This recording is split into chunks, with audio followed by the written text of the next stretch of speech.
What if I told you that history did not begin 6,000 years ago, but hundreds of thousands of years earlier? That long before Egypt, before Babylon, even before the Bible, there was a record carved into clay, a record saying that kings once ruled the earth for 241 years. This isn't a story whispered in the shadows. It's written line by line in the Sumerian King List, one of the oldest surviving texts in human history. 8 rulers, their reigns measured not in decades or centuries, but in time periods so long they are longer than all of recorded civilization. And then suddenly the story ends with a single sentence: the flood swept over. How could ancient writers have invented numbers so exact? Were these kings truly human or something else? The Anunnaki, those who came from the heavens. And if their legacy was real, what did they leave behind in us? Tonight we open the clay tablets. We step into the age before the flood, and we ask the forbidden question: did humanity once live under the rule of gods? Before cities rose, before writing had ever been carved into clay, there were kings. Not kings in the way we understand them today, but beings said to rule for tens of thousands of years. The Sumerian King List begins with this statement: when kingship descended from heaven, it was in Eridu. A statement both simple and amazing. A claim that rulership itself was not invented but delivered. This is where our story begins, with a mysterious list found on clay prisms buried beneath the ruins of Mesopotamia. It is known to scholars as the Weld Blundell, prism named after Herbert Weld Blundell, who paid for the expedition that dug it up in Larsa in 1922, and later gave it to the Ashmolean Museum in 1923.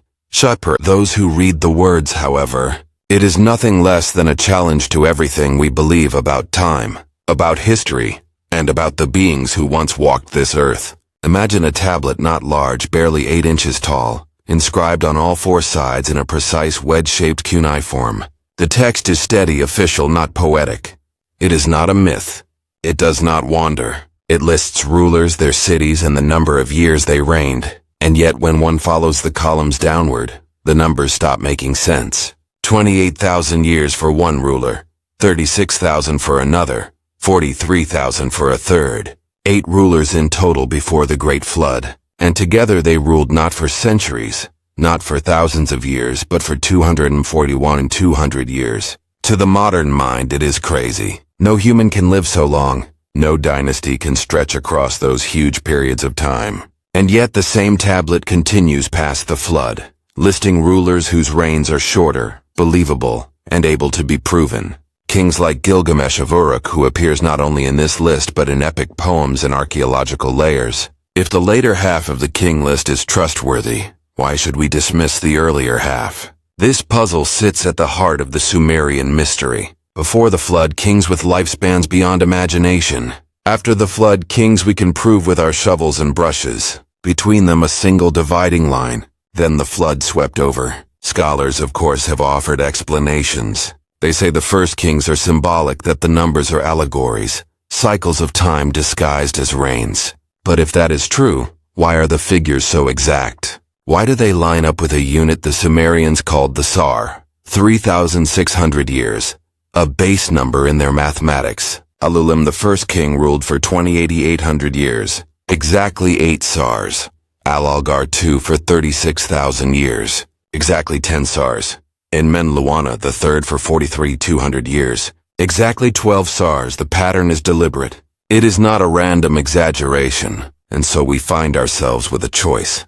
To treat the list as metaphor, a clever storytelling device from a people 5,000 years gone, or to take it seriously, to ask whether there truly was an age before the flood when kingship was not human at all. The Anunnaki, the shining ones, appear in the background of this question. For some researchers, the king list is not evidence of myth but evidence of their legacy. If kingship descended from heaven, was it in fact handed down by beings who came from the sky? If lifespans stretched into tens of thousands of years, were these rulers truly human? Or were they something else, something more, governing in flesh yet not bound by our limits of time?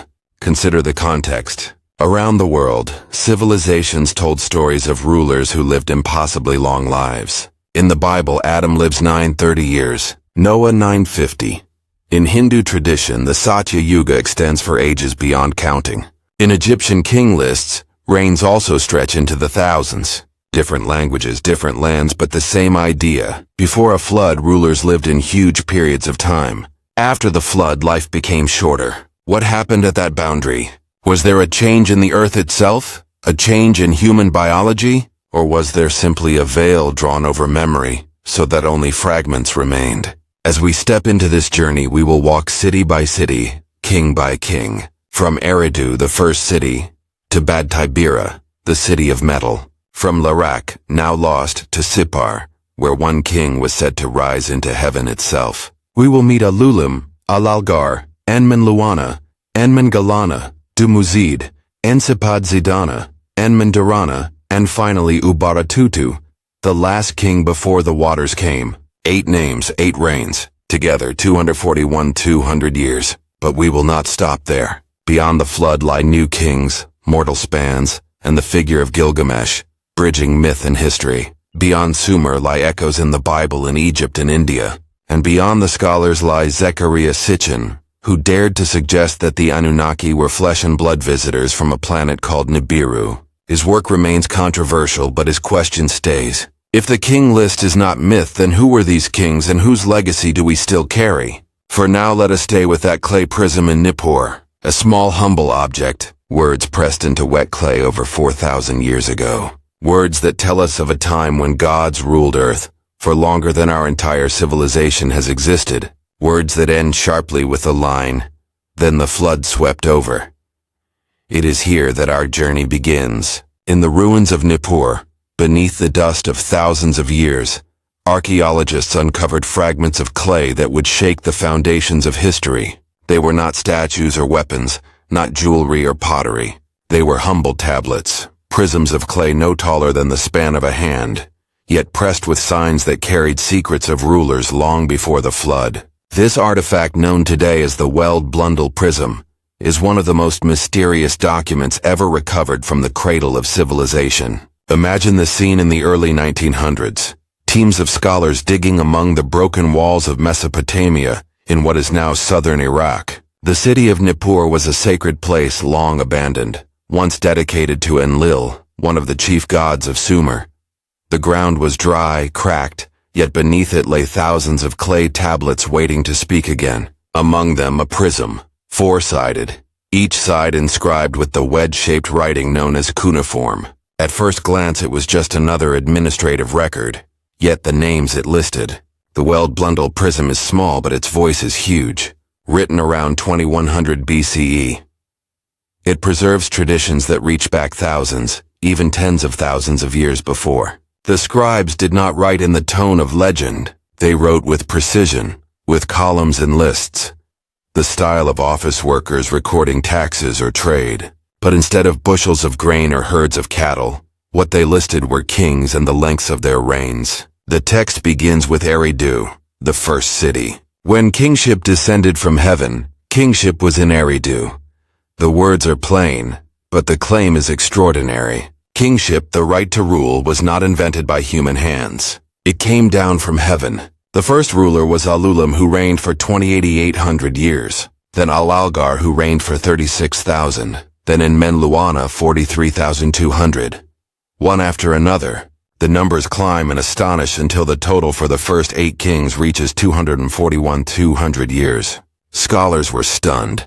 How could the ancients record such figures? Some argued that the numbers must be symbolic, representing lunar months or cycles of festivals. Others dismissed the list as pure myth, no more trustworthy than the tales of dragons or giants. But the mystery deepened because the same tablet that speaks of 43,000-year reigns also mentions kings we know to be real. Gilgamesh of Uruk, for example, appears on the king list. His existence is supported by archaeology, his epic carved into tablets, his city unearthed brick by brick. If part of the list is historically accurate, why not the rest? It is as if the prism presents us with 2 worlds. The first before the flood, where rulers lived as if time itself bent around them.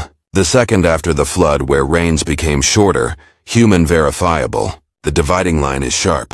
Then the flood swept over. No explanation, no extra details, just a cosmic reset after which nothing was the same.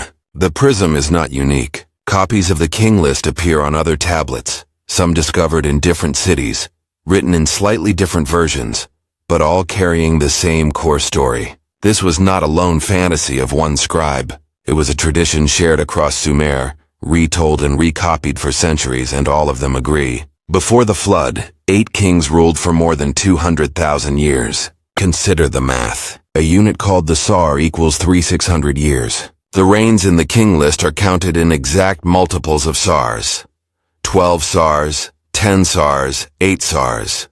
To the Sumerians, these were not random exaggerations. They were cycles, cosmic measures, patterns that tied earthly rule to the rhythm of the heavens. In their world, numbers were not just quantities. They were symbols of divine order. If we read the list this way, a new possibility opens. Perhaps these reigns are not metaphors at all, but records of beings whose lives truly did stretch across cycles of thousands of years. Beings whose biology, or perhaps technology, allowed them to last far beyond our span of flesh. And perhaps, this is why later interpreters from Zecharia Sitchin to modern researchers have seen in the prism the shadow of the Anunnaki, the ancient shining ones said to descend from the stars. Still, the prism itself remains quiet. It does not tell us who these kings were, only their names and their spans. It does not argue. It does not persuade. It simply lists. And sometimes the quietest documents are the most powerful. The discovery of the Weld Blundell prism was not celebrated at first. It was a scholar's curiosity, another piece of clay among many. Only later did the weight of its meaning spread.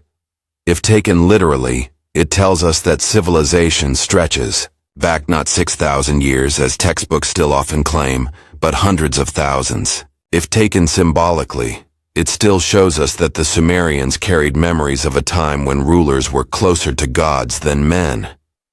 In either case, the prism forces us to ask, what did the Sumerians know? What were they trying to preserve across centuries by pressing these words into clay? Was it a history handed down from their own ancestors?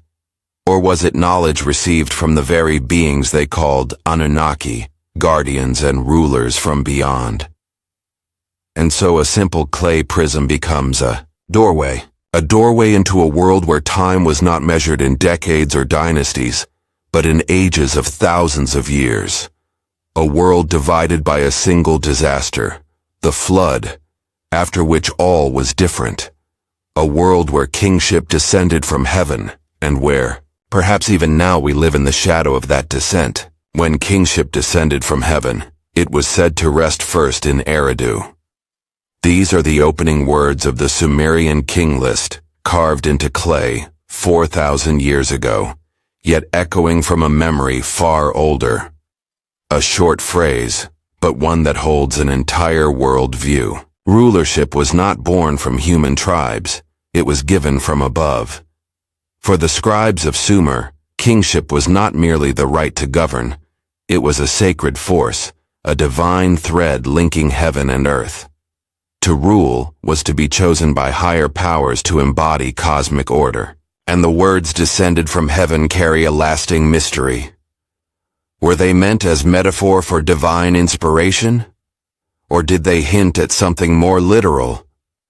Beings from the skies bringing with them the structures of kingship.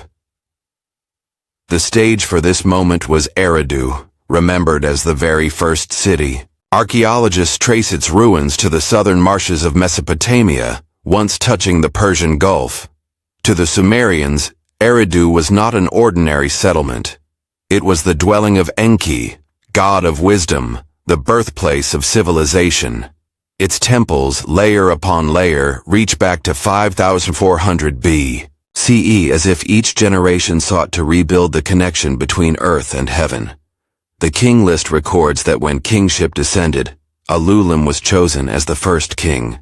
He was not elected by men, nor did he rise as the strongest warrior or wealthiest merchant. He was appointed singled out to bear the seal of heaven. His reign is recorded as 28,800 years, 8 full Sars in the sacred mathematics of Sumer.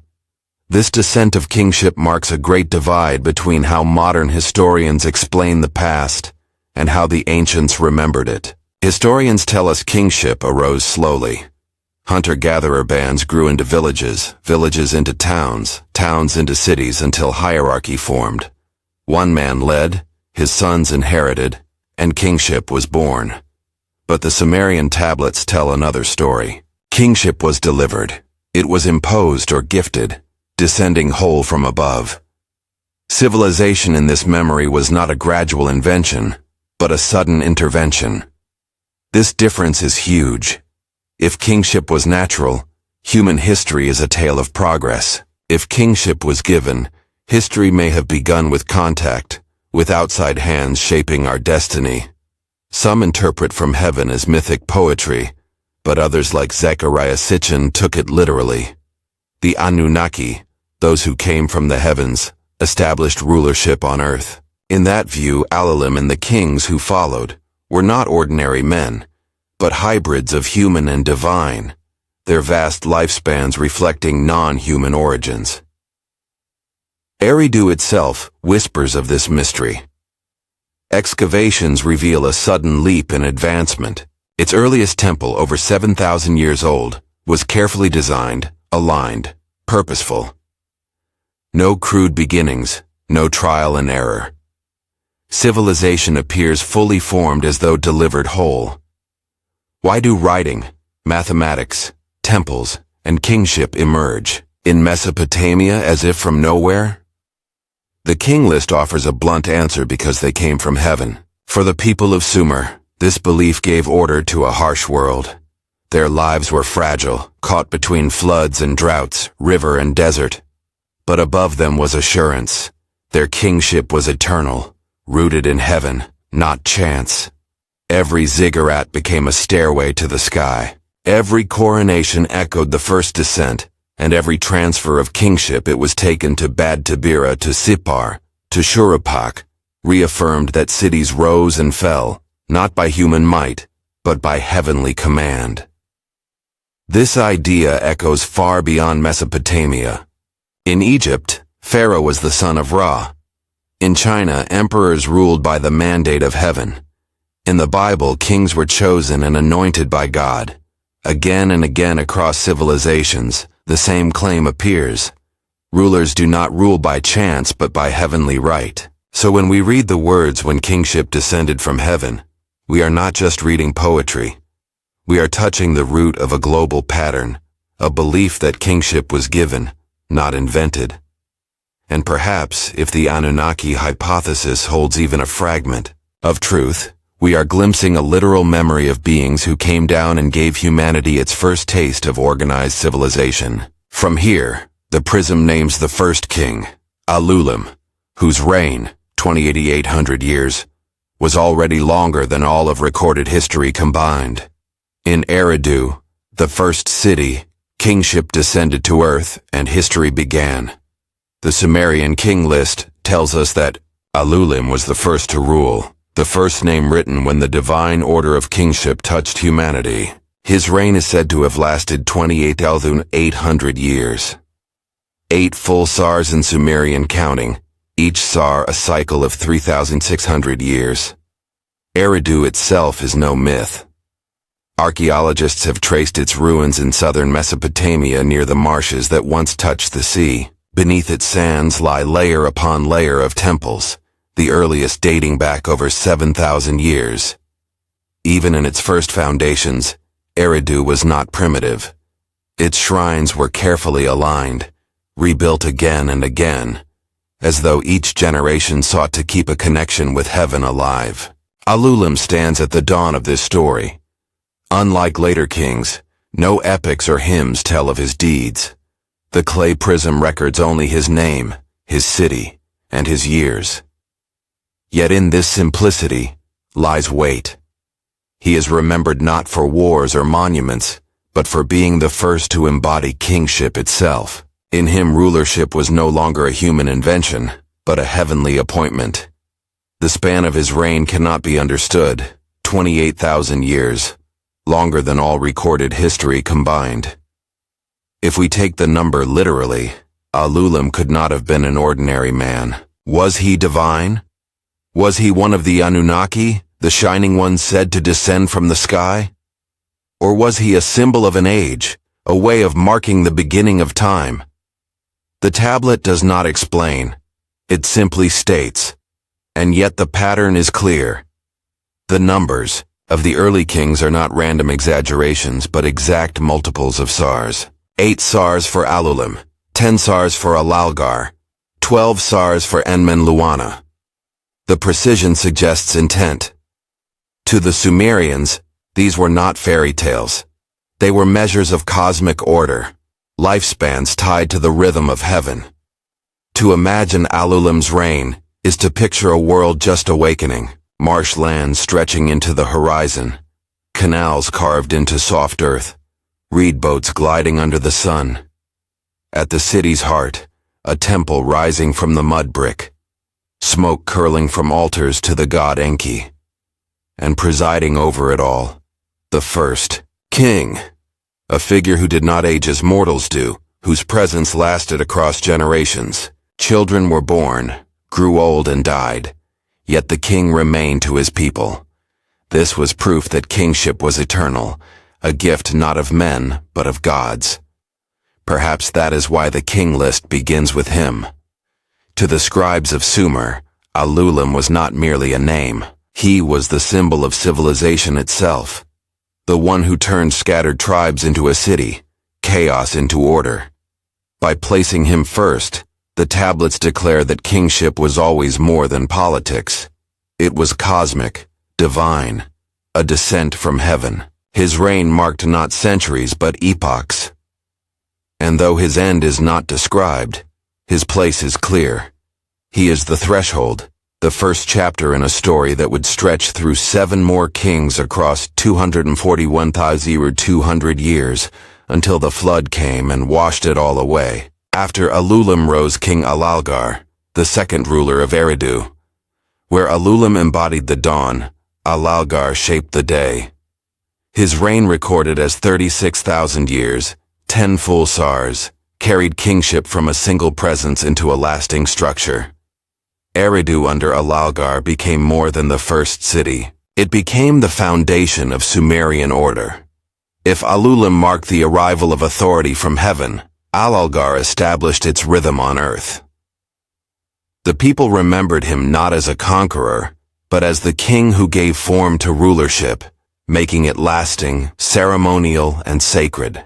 The number of his reign is again precise, 10 SARS. To the Sumerians, 10 was a sign of completion, of wholeness. Alalgar's time on the throne thus symbolized a perfect cycle, the strengthening of kingship, the stabilization of life. He was less the warrior and more the keeper, ensuring that what began with Alulim did not fade but took root. Archaeology offers glimpses of Eridu in this age. Temples grew larger, rebuilt upon the ruins of the old, their platforms rising higher. Each new layer of brick was not just architecture but ritual, a renewal of the bond between heaven and earth. Under Alalgar, this layering became tradition, as if every rebuilding reaffirmed that kingship had not left, that it still descended unbroken upon the city. To the people who lived in those reed-walled houses, the king was no ordinary man. Generations were born, tilled the fields, raised children, and passed away, yet Alalgar still reigned. His presence became a constant, a living pillar across centuries. Imagine the awe, even the quiet fear of knowing that the same king who ruled in your grandfather's youth still sat upon the throne today. It made kingship eternal, unquestionable, a thing rooted not in men but in heaven itself. The myths do not surround Alalgar with drama, but in that silence lies meaning. His reign was remembered as steady, uneventful, enduring. Sometimes it is not the wild rulers but the quiet ones who shape civilizations most. Alalgar gave kingship its stability. He turned the spark of Alulim into a flame that would burn through ages. Across cultures, we find echoes of such figures. Rulers remembered not for conquest but for order. In Egypt, Menes united the land and established continuity. In China, the sage kings created ritual and calendar. Alalgar belongs to this type, the founder of tradition, the one who ensures the divine gift becomes a lasting institution. When his reign ended, The king list does not describe his death, only that kingship moved again. It was taken to Bad Tabira, the city of the forge, where new transformations would begin. But Alalgar's role was complete. He ensured that kingship once descended would never vanish. He gave it shape, ceremony, and permanence. Thus, Alalgar is remembered not as the beginning, but as the foundation. He is the ruler who built time into kingship, who transformed it from moment into structure. Without him, the age of long-lived kings might have ended as suddenly as it began. Because of him, it lasted until the flood itself swept it away. Then kingship passed to Bad Tabira, the second great city of the pre-flood age. Here the king list records Enmenluwana, whose reign lasted 43,200 years, 12 full sars, longer than Alulim and Alalgar before him. His span marked the peak of an early cosmic cycle. Bad Tabira's very name hints at fire and metal. Scholars translate it as the city of the metalworkers, or the city of the forge. If Eridu was the birthplace of kingship, Bad Tabira was the birthplace of transformation. Stone gave way to metal, ritual became craft, and under Enmenluwana, this sacred knowledge grew. To the ancients, metallurgy was no ordinary skill. To take ore from the earth, melt it, and shape it into tools was to copy the gods themselves. Fire became the divine element, and those who mastered it were seen as keepers of cosmic power. Enmenluwana's long reign is thus remembered as the age when the forge of civilization was first lit. Imagine the city. Furnaces glowing red against the night. Priests tending sacred fires. Sparks flying like stars. To his people, these flames were not just practical, but holy, linking heaven's brightness with earth's labor. Every hammer strike echoed as divine thunder. Every bar of metal carried the authority of heaven. And above it all reigned Enmenluwana, the king who embodied this union of craft and cosmos. Why 43,200 years? The precision is telling. 12 sars represented fullness, the completion of a great cycle. Just as the zodiac spans 12 houses, Enmenluwana's reign spanned 12 measures of cosmic time.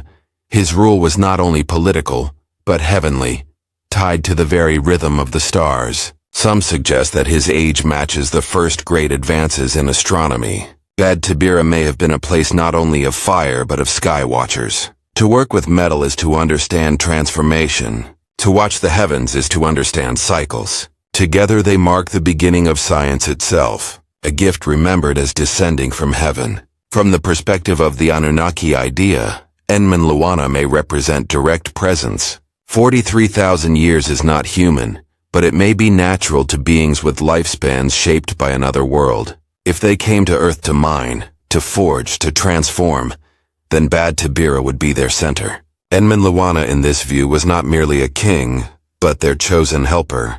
And yet, like the kings before him, the records are silent about his deeds. No wars, no conquests, only his name and his years. It is as if his reign was remembered not for events but for essence, the essence of fire of creation, of the long arc of time itself. When his 43,200 years ended, the king list says only that kingship continued.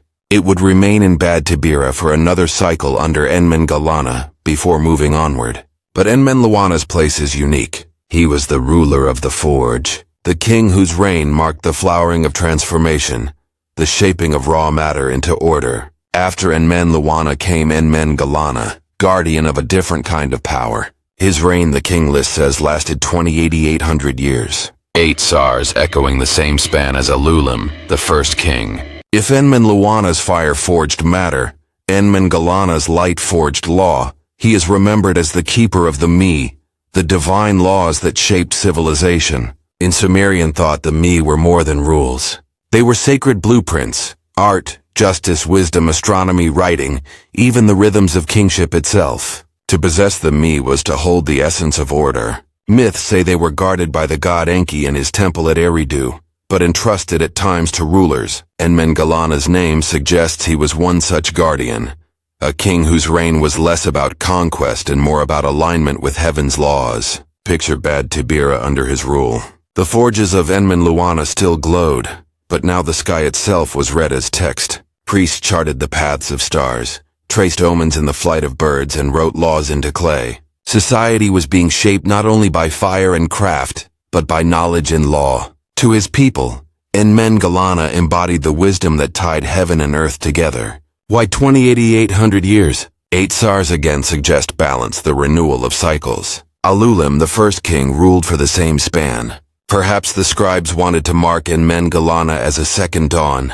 The dawn not of kingship itself, but of its laws, its structure, its sacred memory. The silence of the record, no deeds, no wars, becomes meaningful here. Enmen-Galana's reign was not about drama, but about continuity. Like the stars, steady in their courses, he represented constancy. His rule was a cosmic alignment, the age of preserving order. Cross-cultural echoes appear. In Egypt, Thoth preserved divine wisdom. In the Bible, Enoch walked with God and was shown heavenly secrets. In India, Manu received the laws of life from the gods. Enmen-Galana belongs to this same type, the ruler who carries knowledge from heaven to earth. From the Anunnaki perspective, the me could be seen not as abstract laws but as advanced instructions, technology, science, or laws of nature handed down. Enmen-Galana then would be the keeper of this inheritance, ensuring it was preserved across thousands of years. His 8,800 years symbolize the endurance of knowledge guarded through ages before the flood. Imagine generations living under his reign, children born into a world already full of ritual and law, where the patterns of the stars guided planting, festivals, and judgment. Elders telling their grandchildren that the king who ruled in their own youth still sat on the throne unchanging.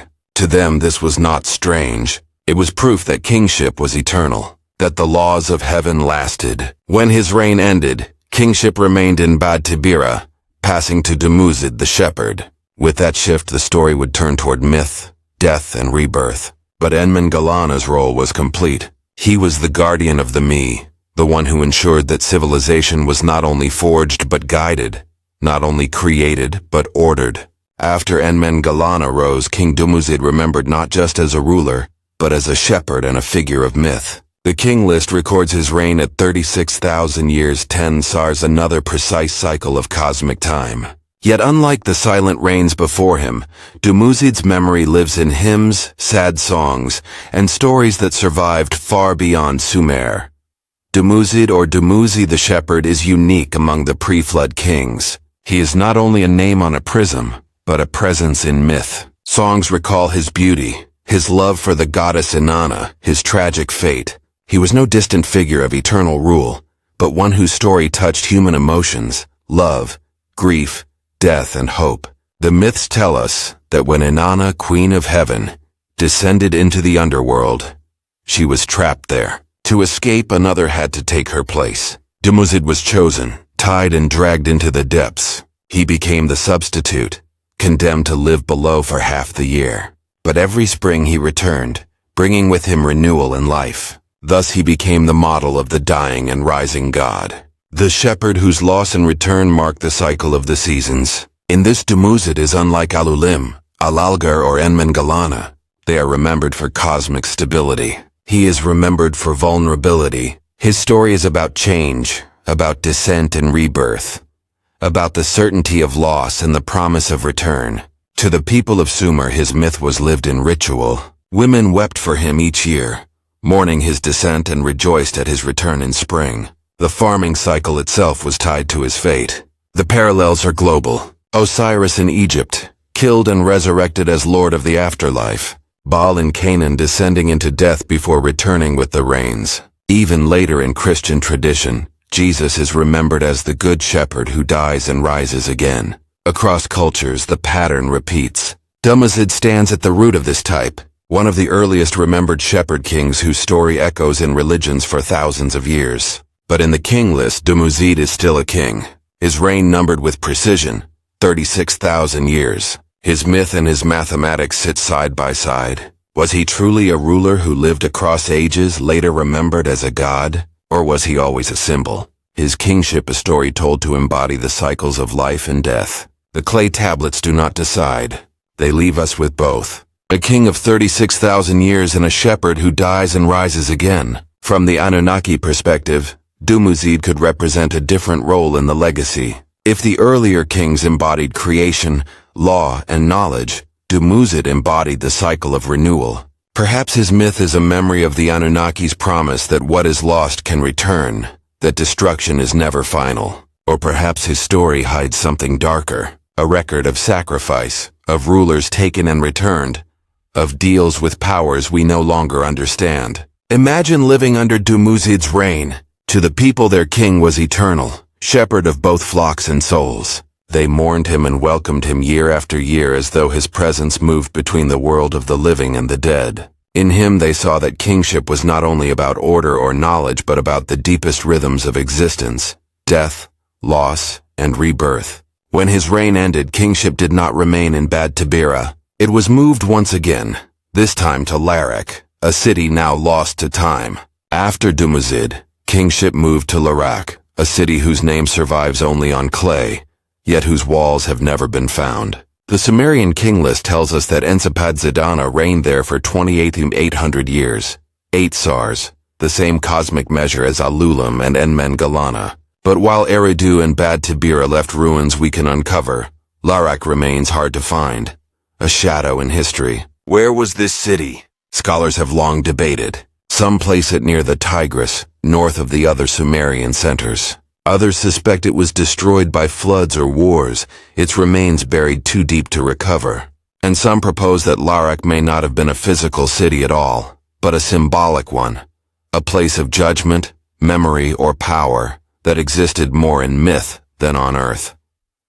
Ensipat-Zidana himself is equally unclear. The prism records his name, his city, and his years. Nothing more. No myths of battles, no hymns of love, no tales of journeys. Silence surrounds him, as though his role was simply to hold kingship steady through the ages. And yet this very silence gives weight to his reign.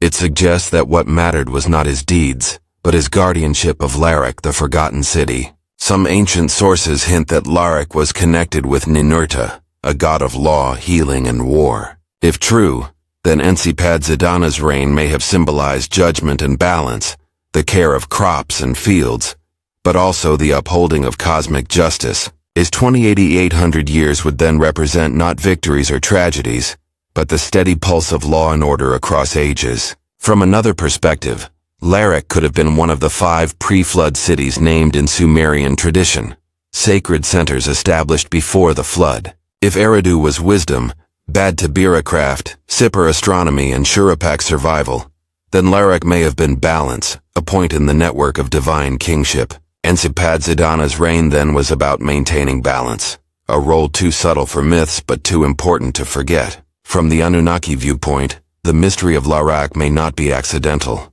If these beings had centers of power on Earth, some may have left no trace, hidden, erased, or deliberately concealed. Ensipat-Zidana's long rule could reflect the presence of such a hidden base, a place remembered only in name because its reality was never meant to be uncovered. Imagine what it felt like for the people. They lived in a city whose memory has since vanished, ruled by a king who lasted for thousands of years. Generations came and went, and still Ensipat-Zidana sat upon the throne.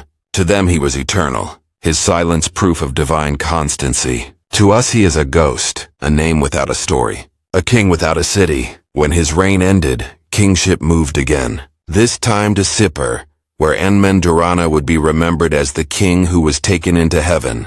But before we leave Larak, its absence stays, a lost city, a forgotten king, a reign of 28,800 years preserved in clay but erased from earth. After Ensipat-Zidana, kingship passed to Sippar, the city of the sun god, where Enmen-Darana reigned for 21,000 years. His name is carved in the Sumerian king list, but unlike many others, his story is remembered in later tradition. He was the king who did not die but was taken into heaven. The number of his reign, 21,000 years, nearly 6 sars, is huge, but shorter than those who came before him. Yet his uniqueness lies not in years but in destiny. Where Alulim embodied beginnings, Alalgar stability, Enmen-Luana fire, Enmen-Galana wisdom, and Dumuzid resurrection. Enmen-Darana embodied rising. Later Mesopotamian law links him with Utu, the sun god, and with Shamash, lord of justice. He was said to have been taught the arts of telling the future, reading the stars, the patterns of oil and water, the movement of clouds. These were not superstitions, but sciences hidden in ritual, ways of finding order from chaos. To be chosen for such knowledge was to be marked as more than mortal. The comparisons to the biblical Enoch are striking. Genesis records. Enoch walked with God. Then he was no more because God took him. Just like Enmandarana, Enoch was remembered not for dying but for being lifted. Both were linked to heavenly knowledge, astronomy, prophecy, divine law. Two traditions far apart yet echoing the same mystery. A man taken into the sky crossing the line between human and divine. Sippar itself supports the story. Excavations reveal it as a major center of sun worship with temples devoted to Shamash.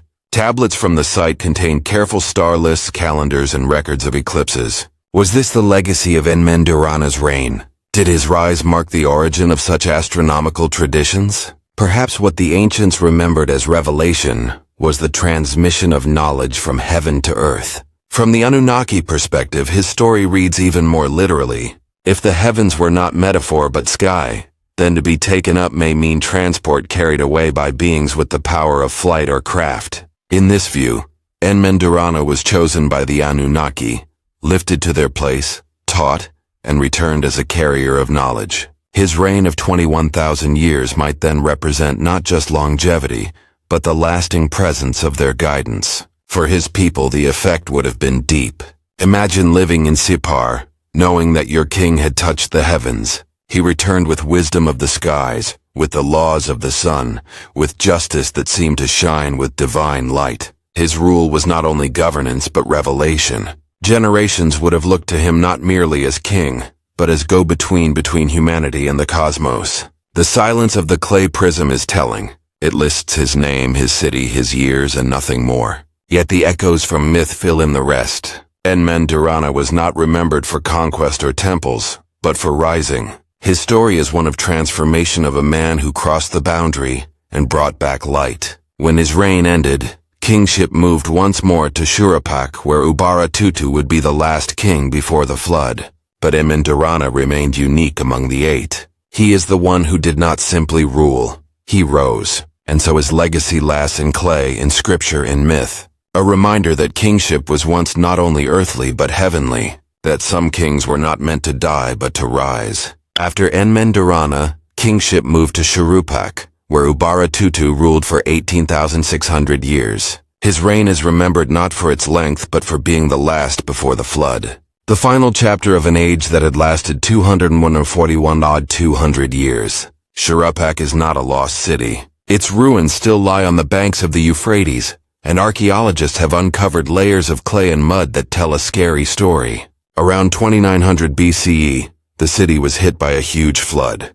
The layers show normal living, homes, tools, pottery suddenly stopped by meters of river mud. When the waters went down, people returned, but the world was no longer the same. The evidence matches the line from the king list. Then the flood swept over. Ubaratutu himself is silent in the tablets. No deeds, no hymns, only his name, his city, his years. But he is remembered as the father of Ziusudra, the Sumerian Noah.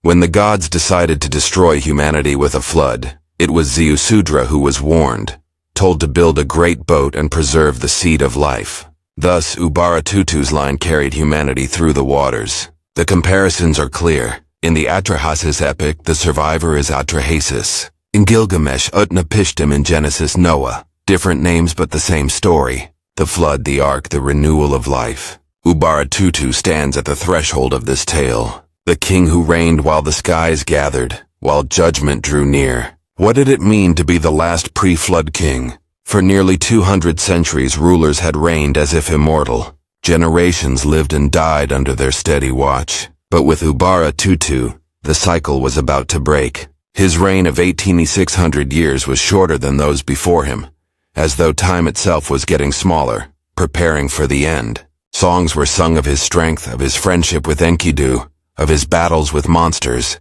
He was both human and more than human, mortal and yet divine. His story echoes because it shows the human struggle with mortality. Where his pre-flood ancestors lasted for ages, Gilgamesh faced death and could not overcome it. And in this, he is closer to us. Some researchers suggest that Gilgamesh's role in the king list is important for understanding its purpose. The early names, they argue, are echoes of the Anunnaki age. But with Gilgamesh, the line crosses into provable history. He is the anchor, the proof that the list is not myth but memory, a document that links our world with a forgotten one.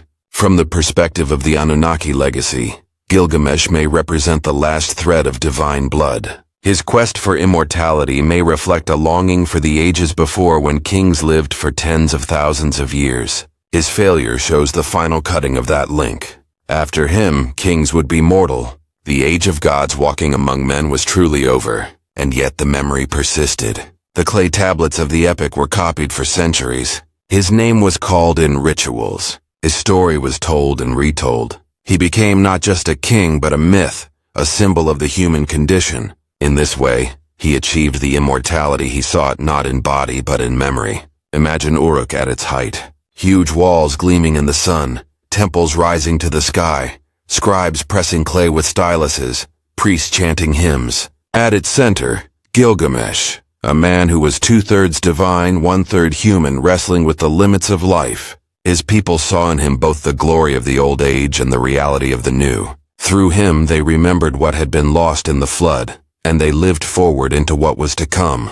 And so the king list continues beyond him, listing rulers with reigns we can cross-check with archaeology. History becomes clearer, yet the shadow of the pre-flood kings remains. The flood may have swept over, but the legacy of 200 years still stays. In the scriptures, long ages stay, echoing the long lifespans once recorded in Sumer.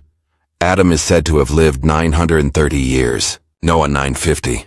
Methuselah, the longest-lived of all, reached 969. These numbers, though extraordinary, mirror the patterns we have already seen in the Sumerian king list.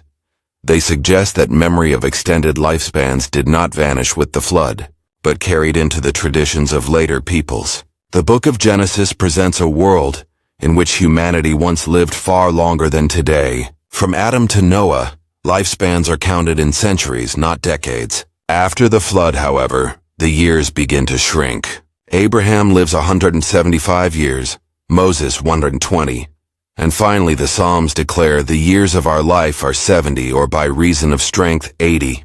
The pattern is clear. Long ages before, shortened lives after. It is the same pattern preserved in the king list, though squeezed in different ways. This raises questions. Were these numbers symbolic, representing dynasties or tribes? Or were they, as the Sumerians suggested, literal lifespans of a world now lost? Scholars debate, but the comparisons are too exact to ignore. Both Sumerian and biblical traditions remember an age when humans lived far longer, and both mark a flood as the turning point. Modern science adds another layer. In 2013, researchers studying DNA made a surprising discovery. A man named Albert Perry, an African American from South Carolina, carried a Y chromosome family line unlike any other found before. Genetic analysis suggested that his line traced back 338,000 years, nearly twice as old as the oldest known fossils of Homo sapiens. The finding shocked scientists. It suggested that humanity's story is deeper, stranger, and more ancient than previously thought.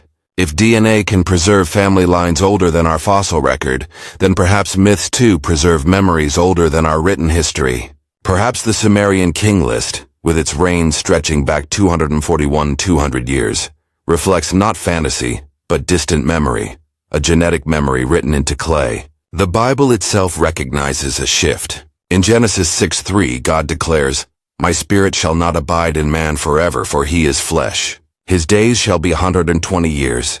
This verse appears just before the flood story. It is as if longevity itself was taken away, lifespans deliberately cut. Was this symbolic, a religious statement? Or does it preserve memory of a real change in human biology? Some suggest environmental reasons. Before the flood, conditions may have been different. The atmosphere, the radiation, the climate.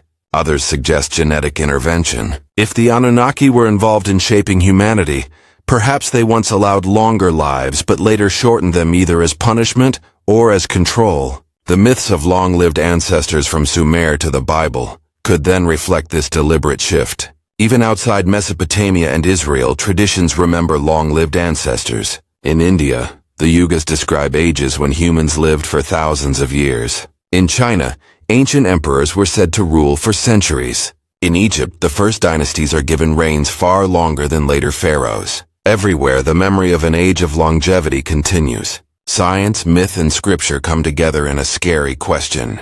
Did humanity once live longer lives? And if so, what was lost? The discovery of DNA family lines older than Homo sapiens suggests that our origins are not as simple as textbooks once taught. Perhaps multiple family lines of humans once lived together. Perhaps some were guided, shaped, or changed by forces beyond. The king list may then be more than a list of kings. It may be a record of bloodlines, some human, some divine, some hybrid, stretching back across ages. The phrase Anunnaki legacy echoes here. If these beings once mixed with humanity, their lifespans, their genetic traces may still echo in us. Royal family lines across history have often claimed descent from gods, dragons, or stars. In medieval Europe, kings were called blue bloods. Some researchers suggest this phrase reflects an ancient memory of bloodlines different from ordinary humans. Copper-rich blood, bluish in color, was once associated with reptilian or divine beings in Mesopotamian law.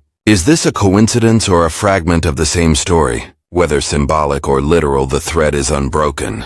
The Sumerian king list, the Bible, the myths of many lands, all preserve a memory of long lives before the flood and shorter lives after. All remember a boundary, a change, a loss. Imagine living in that age. To see centuries pass, to know the great-grandchildren of your great-grandchildren. To watch cities rise and fall within your own lifetime. The world would feel different. Time itself would feel different. Perhaps this is why the ancients described their early kings not as men, but as beings closer to gods. And yet the flood came and something ended. Afterward, lives were shorter. Kingship continued, but rulers no longer lived for tens of thousands of years. The divine closeness seemed taken away. Humanity entered a new phase, one we still live in. But the memory stays in scripture, in DNA, in myth. It is the echo of a legacy that may still flow in our blood. The legacy of the Anunnaki, whose presence once stretched human lifespans, whose leaving left us with only centuries, whose story is written not only in clay, but in the double helix of ourselves. And so we move toward the next chapter of the king list, past the flood, past Gilgamesh, into the realm of theories and interpretations. Among them, one name comes up again, Zecharia Sitchin, who dared to say the words aloud, that the Anunnaki were not symbols, but beings who came from a distant world to shape our destiny. In modern times, one researcher dared to read the Sumerian tablets in a way few scholars accepted. His name was Zecharia Sitchin. In the 1970s, he published The 12th Planet, claiming that the Anunnaki described in ancient texts were not symbols or myths, but living beings. Visitors from a distant world called Nibiru. To Sitchin, the Sumerian king list was not allegory. It was memory. It was history written in clay. Sitchin argued that Nibiru was a huge planet on a long oval orbit, one that takes 3,600 years to circle the sun. In the language of the Sumerians, this cycle was called a sar, the same unit that measures the reigns of pre-flood kings. 8 sars, 10 sars, 12 sars. To Sitchin, this was no coincidence. The reigns of thousands of years were not exaggerations, but reflections of the lifespans of the Anunnaki measured in their own planetary cycles. According to his interpretation, the Anunnaki came to Earth hundreds of thousands of years ago, seeking gold to repair their atmosphere. They found it here in abundance but needed labor to mine it, so they turned to early humanity. Through genetic engineering, they changed primitive hominids into workers, the first humans. Kingship then was the order they put in place. Alulim, Alalgar, and the others were not mere mortals but hybrids, chosen go-betweens, rulers appointed to govern humanity in the name of their creators. In this reading, the Sumerian king list is a record of Anunnaki oversight. The long reigns represent their own lifespans or their direct rule. The flood was the moment of reset when much of their experiment was washed away. Afterward, their presence got smaller, lifespans shortened, reigns got shorter. Kingship became human rather than divine. Yet their influence stayed hidden in myths, religions, and royal family lines. Critics of Sitchin dismissed his translations as guessing, his astronomy as flawed. Mainstream scholars accused him of bending texts to fit his theory. Yet his ideas captured the imagination of millions. Perhaps his silence reflects helplessness. Did he know the flood was coming? Did he stand powerless as waters rose? Or did he rise like others before him, leaving his son to survive. The king list does not say. It simply closes the age with one stark phrase: the flood swept over. From the Anunnaki perspective, Ubaratutu represents withdrawal. If the earlier kings embodied their presence on Earth, then his reign marks their leaving. The flood was not just a natural disaster but a reset, a deliberate erasing of an age that had run its course. Afterward, kingship continued, but in human terms. Longevity shortened, rulers became mortal, and the gods moved back into memory. Yet even in this ending there is continuity. Through Ziusudra, life lasted. Through stories carried across generations, memory lasted. Ubaratutu's reign became the hinge between two worlds. The last of the immortal kings, the first father of survivors. Imagine Shurapak as the waters rose, temples swallowed, fields drowned, families holding onto rooftops. And somewhere in the city, the last king of the old age ruled, knowing his reign would be the final one. His silence in the tablets is fitting. It is the silence of dusk before a storm, the stillness before the flood. With him the age of 200 years ended. After him began the world we know. Shorter reigns, mortal kings, history that archaeology can trace, but his place lasts. A serious reminder that every civilization has its threshold and every age its end. Then the flood swept over, and with it ended an age unlike any other. The Sumerian king list, so precise in naming rulers and years, breaks its rhythm with this simple line. No explanations, no extra details, just a boundary. 8 kings, 200 years, and then silence, water, and the beginning of something new. The flood is one of the most lasting myths of humanity. In Sumer it is tied to Ubaratutu and his son Ziusudra. In Babylon, to Atrahasis. In the Epic of Gilgamesh, to Utnapishtim. In the Bible to Noah, in Greece to Deucalion, in India to Manu. Though the names differ, the theme is the same. A world-ending flood, a chosen survivor, and a rebirth of humanity. Archaeology lends weight to these stories. Excavations at Shurapak and other Mesopotamian sites have revealed layers of mud, deposits left by huge floods around 2900 BCE.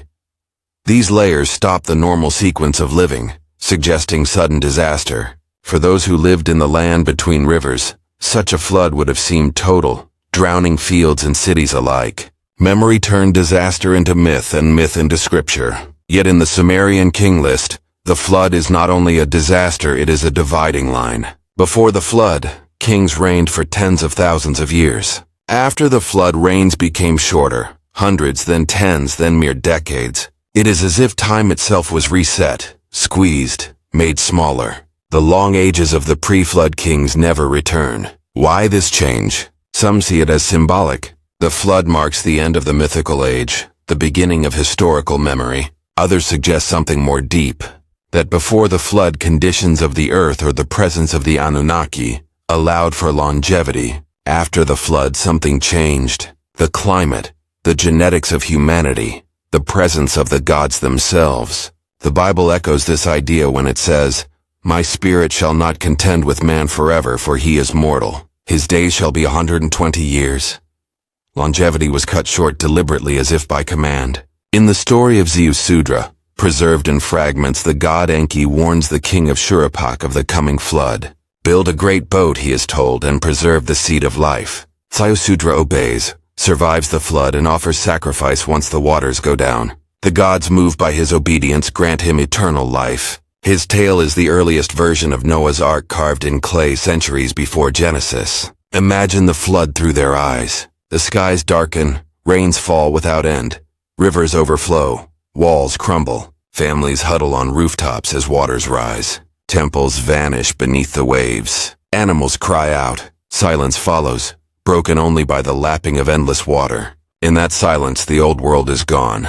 When the waters go down, only fragments remain. A few survivors, a few stories, and the memory of a world that once was. From the perspective of the Anunnaki legacy, the flood may have been more than punishment. Some thinkers suggest it was a reset, a deliberate erasing. Perhaps humanity had grown beyond the control of its makers. Perhaps divine and mortal blood had mixed too much. Perhaps an experiment had gone wrong. The flood then was a cleansing after which kingship would continue, but on a smaller scale. humanity would no longer live in the shadow of immortal kings. This pattern echoes across myth. In nearly every tradition, the flood is followed by a covenant, a promise, a new order. Noah receives the rainbow. Deucalion repopulates the earth with stones. Manu preserves the seeds of all life. Ziusudra is granted immortality. The flood is never the end. It is the threshold, the crossing from one world to another. For the Sumerians, the flood separated the age of gods from the age of men. The 8 great kings who reigned for 200 years belonged to the first world. After the flood, rulers like Gilgamesh would belong to the second. The king list preserves this division with stark clarity. Before ages beyond imagining, after reigns we can verify. The flood is the border between myth and history. Yet perhaps the flood is not only in the past. Myths warned that cycles repeat. Just as the ancients remembered one great flood, they also whispered of future ones, of resets that come again and again. In this sense, the flood is both memory and prophecy, a reminder that civilizations rise, fall, and are washed away, leaving only fragments for the next to find. As the waters go down in the story, humanity begins again.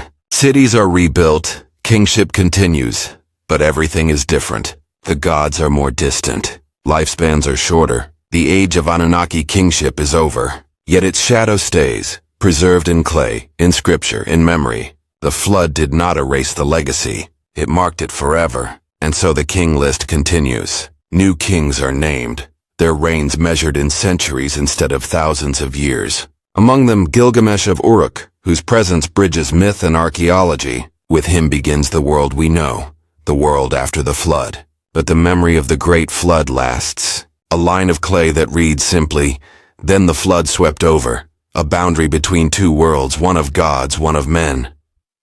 After the flood, kingship started again, but everything had changed. The reigns were shorter, the gods more distant, the ages squeezed. The Sumerian king list, which once spoke of tens of thousands of years, now began to measure reigns in mere centuries, then decades. The world of immortal kings was gone. In its place rose rulers whose names and deeds could be traced in clay, in stone, in ruins we can still uncover. Among them stands one figure above all, Gilgamesh of Uruk. Gilgamesh is the bridge between two worlds. He appears on the king list as a post-flood ruler. His reign measured not in thousands of years but in 126 years.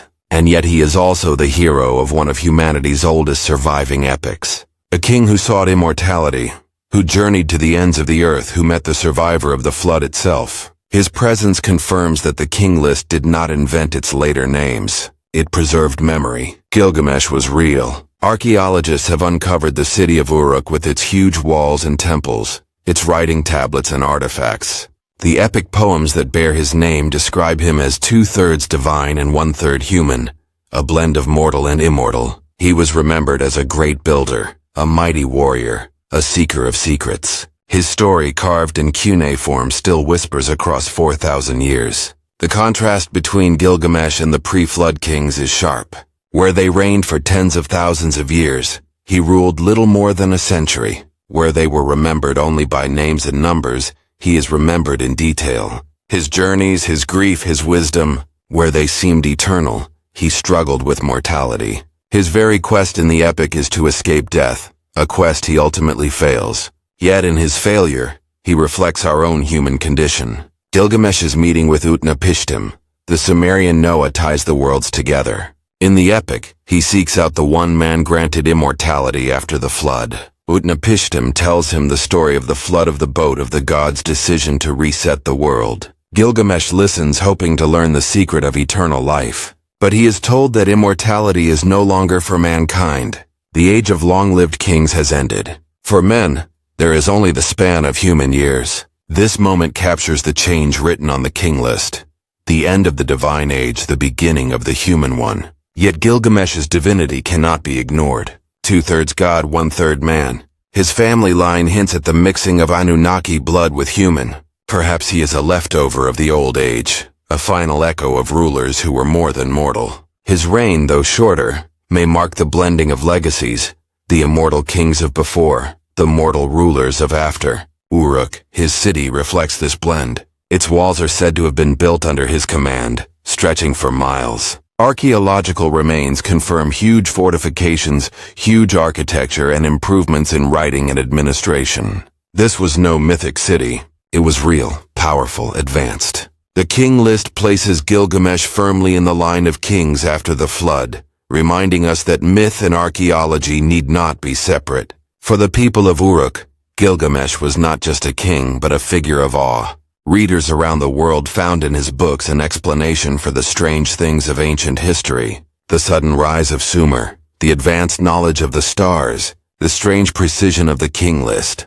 To them, the Anunnaki idea was not crazy. It was the missing piece. Sitchin also connected the Anunnaki to the great stories of humanity. He linked them to the Nephilim of the Bible, the mighty men of old. He saw in the myths of gods and demigods traces of their presence. He suggested that humanity's longing for the divine was not only spiritual, but family-based, a memory of the beings who once walked among us. If his theory is true, then the king list becomes not a mythological puzzle but a record of contact. The names Alulim, Alalgar, Enmenluana, Enmengalana, Dumuzid, Ensipadzidana, Enmendurana, Ubaratutu.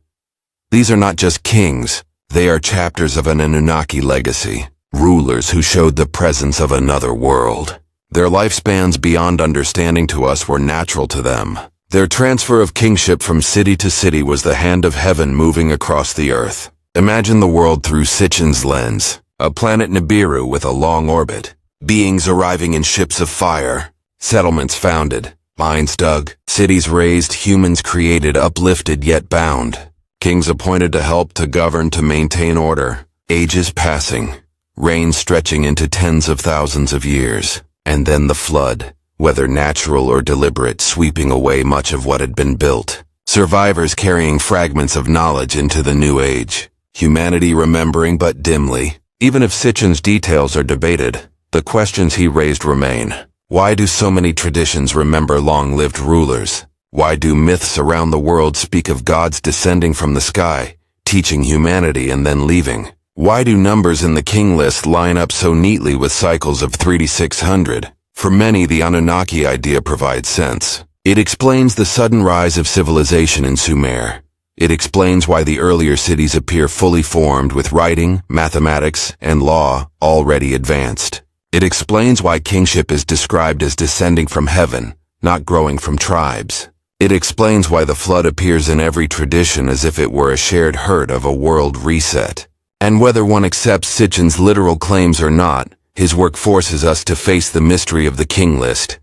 To dismiss it as fantasy is easy. To read it as allegory is safer. But to take it seriously, to ask whether it records something real, is to step into a realm where the past is stranger than we admit. Perhaps the truth lies somewhere in between. Perhaps the Anunnaki were not gods from beyond the stars, but memories of an advanced civilization lost in disaster. Perhaps the long reigns are not lifespans, but epics of forgotten dynasties. Or perhaps, as Sitchin believed, they were truly beings from another world, and their legacy flows still in our myths, our blood, our very sense of kingship. In any case, the king list remains. Its names last, its numbers unsettle. Its simple line about the flood divides time itself. And in the background, the Anunnaki loom.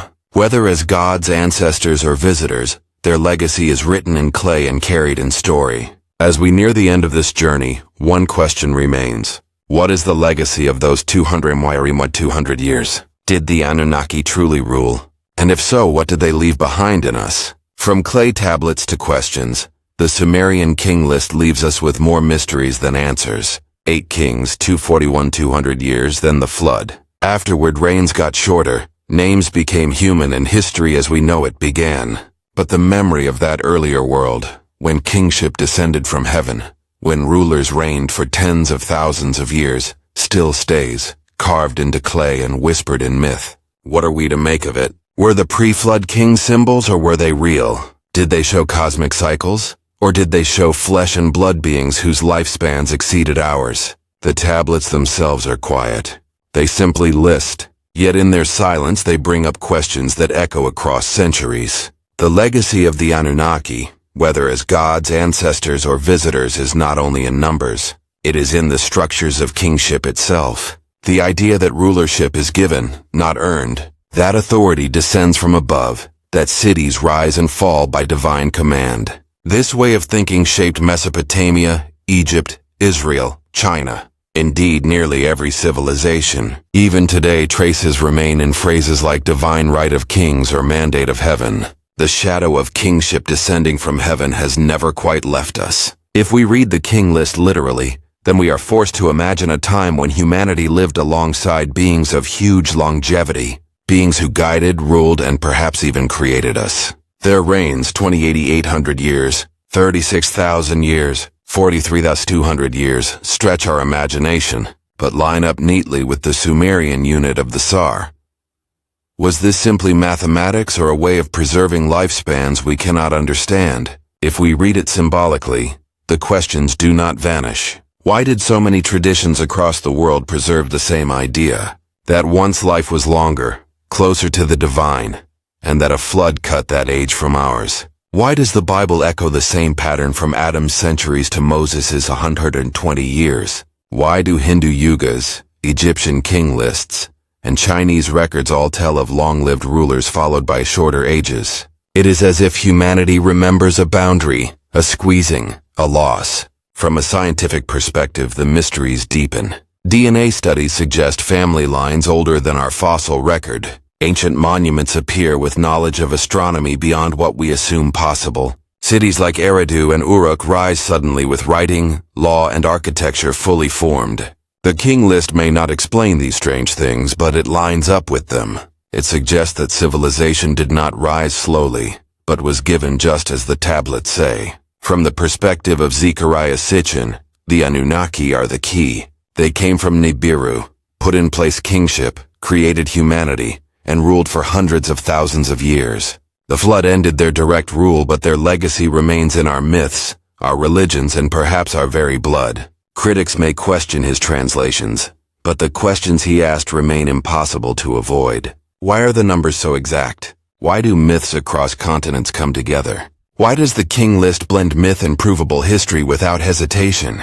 Imagine for a moment that the tablets speak truth, that kingship really did descend from heaven, that the first cities were founded under the watch of beings from beyond, that for 200 years, humanity lived under rulers whose lives spanned ages, and that one day a flood swept it all away, leaving only fragments, clay tablets, oral stories, scattered memories for us to puzzle over. What would that mean for us now? Are we the children of gods or of men or of both? Is our history one of independence or one of inheritance? And if kingship once descended, could it descend again? The orbit of Nibiru, if it exists, would bring its visitors back in cycles. Some believe we are nearing such a cycle now.